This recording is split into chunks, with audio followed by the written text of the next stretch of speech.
और इधर अपने करीबी मुकेश अंबानी के जंगल जाकर, जी हां वनतारा जाकर, मोदी ने अपने लिए नए आरोपों को निमंत्रण दे दिया है। दरअसल जर्मन पत्रिका सुडॉयचे जाइटुंग की एक खोजी रिपोर्ट ने वनतारा परियोजना के पीछे की मंशा और इसके संचालन पर गंभीर सवाल उठाए हैं। रिपोर्ट दावा करती है कि गुजरात के जामनगर में स्थित ये 3000 एकड़ का विशाल केंद्र चिड़ियाघर, जो 39,000 से ज्यादा जानवरों का घर है, संरक्षण के नाम पर वन्य जीवों के व्यापार से जुड़ा हो सकता है।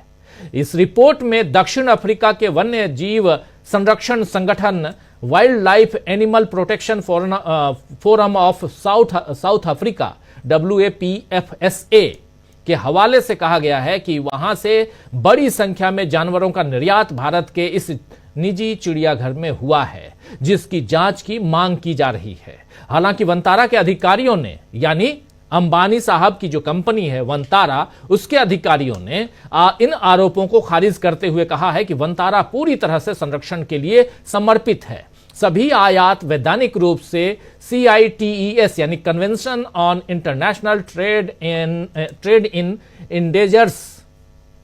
एंडेजर्स स्पेसीज यानी इसके नियमों के तहत हुए हैं। ये जो इंटरनेशनल ट्रेड स्पेसीज के जो एंडेजर्स स्पेसीज के जो नियम है उसके तहत हुए हैं।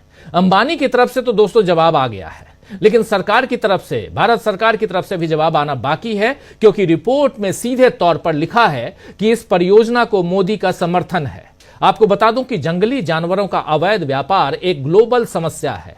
संयुक्त राष्ट्र यानी यूनाइटेड नेशन के अनुसार इसमें हर साल 7 से 23 अरब डॉलर अवैध रूप से कमाए जाते हैं। इस वजह से यह ड्रग्स और हथियारों की तस्करी सबसे लाभदायक आपराधिक उद्योग में आता है। सबसे लाभदायक भी और आपराधिक तो है ही, उद्योग में आता है। मोदी अगर ऐसे किसी आरोप में फंसते हैं तो यह केवल बीजेपी नहीं बल्कि देश के लिए भी नुकसानदायक है। वैसे आरोप लग रहे हैं कि डेक्कन हेराल्ड, फाइनेंशियल एक्सप्रेस और टेलीग्राफ जैसे प्रमुख अखबार समाचार आउटलेट्स ने वनतारा के संचालन पर सवाल उठाने वाली इससे संबंधित रिपोर्ट्स हटा दी हैं या उसमें फेरबदल किया है। ऑल्ट न्यूज के सह संस्थापक, ऑल्ट न्यूज आप जानते हैं काफी पॉपुलर न्यूज पोर्टल है, तो ऑल्ट न्यूज के सह संपादक और फैक्ट चेकर मोहम्मद जुबैर ने बताया है कि हाल ही में हर 5 सेकंड में फर्जी एक्स अकाउंट से लगातार ट्वीट किए गए हैं। PR फर्म इन एक्स अकाउंट को, जो ट्विटर का अकाउंट है, को वनतारा पर लगातार ट्वीट करने के लिए कितना भुगतान कर रही है, कोई नहीं जानता। इसकी शुरुआत तब हुई जब प्रधानमंत्री ने वनतारा का दौरा किया और अब गुमनाम अकाउंट और फर्जी अकाउंट्स ने अपना पेड अभियान जारी रखा है। कुल मिलाकर दोस्तों कई गंभीर सवालों में नरेंद्र मोदी फंस रहे हैं।